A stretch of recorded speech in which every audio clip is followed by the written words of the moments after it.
Hujan deras disertai petir yang didatangkan oleh angin barat daya mulai turun di kawasan Kaohsiung tanggal 26 dini hari, mengakibatkan banjir dan penutupan jalan serta jembatan di beberapa distrik di bagian utara, termasuk Luchu, Kangshan, Alien, dan Drenwu.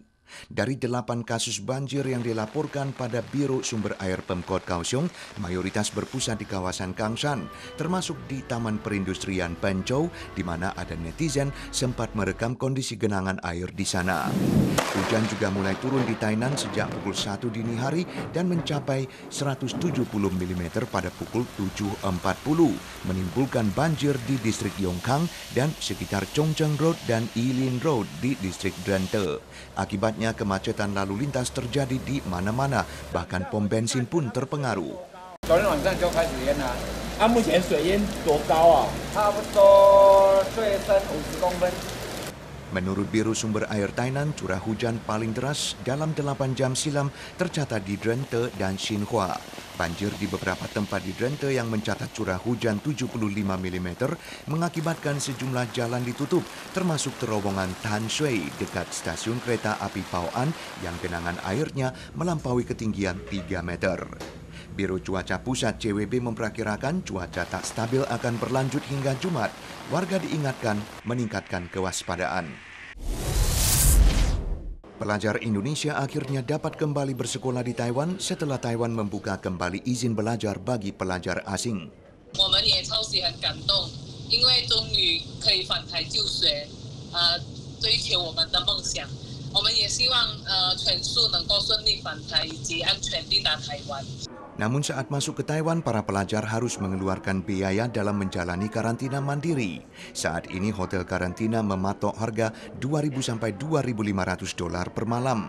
Namun pelajar asal Tiongkok mendapat pemberitahuan harga 2.500 hingga 3.500 dolar. Kini mereka sedang menghadapi dilema apakah akan mengajukan permohonan masuk ke Taiwan atau tidak. Kebutuhan akan hotel karantina naik drastis akibat arus balik pelajar, tapi yang mengherankan harganya juga meningkat. Harga hotel per malam dari NTNU misalnya naik dari 2.000 menjadi 2.300 dolar. Pelaku usaha menerangkan dana subsidi yang diberikan oleh pemerintah telah habis, maka terpaksa menaikkan harga. Perihal masih ada sisa dari 500 kamar karantina yang disediakan oleh CECC, Kementerian Pendidikan berencana bernegosiasi lebih lanjut dengan Kementerian Transportasi agar bisa digunakan oleh para pelajar. Tentara Pembebasan Rakyat Tiongkok mulai tanggal 24 kembali menggelar latihan militer skala besar. Kali ini di 4 lokasi perairan besar yaitu Laut Bohai, Selatan, Timur, dan Kuning. Perihal masuknya pesawat pengintai ketinggian tinggi Lockheed U-2 milik Amerika ke lokasi latihan militer, Kementerian Pertahanan Tiongkok tanggal 25 mengajukan protes keras dan menyebutnya sebagai aksi provokasi.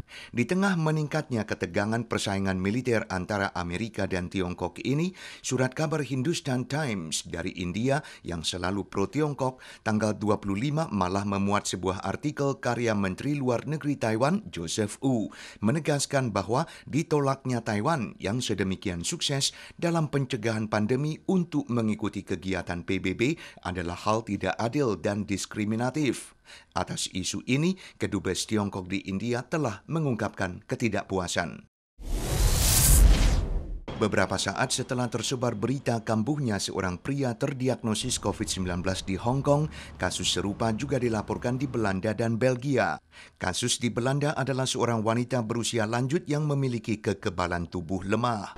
Sedangkan kasus di Belgia yang pertama kali terdiagnosis dan sembuh Maret lalu diketahui sudah memiliki antibodi tapi kembali terinfeksi pada Juni oleh strain virus yang tidak sama. Pakar berpendapat ini berarti antibodi di dalam tubuh pasien tidak cukup kuat untuk melawan virus yang terus bermutasi. Maka ada kemungkinan infeksi ulang ini akan kembali menyebar luas bagaikan influenza. Berdasarkan data, 23,9 juta orang telah terinfeksi sejak merebaknya pandemi, tapi kecepatan penyebaran telah berkurang banyak, kecuali kawasan Asia Tenggara dan Timur Tengah.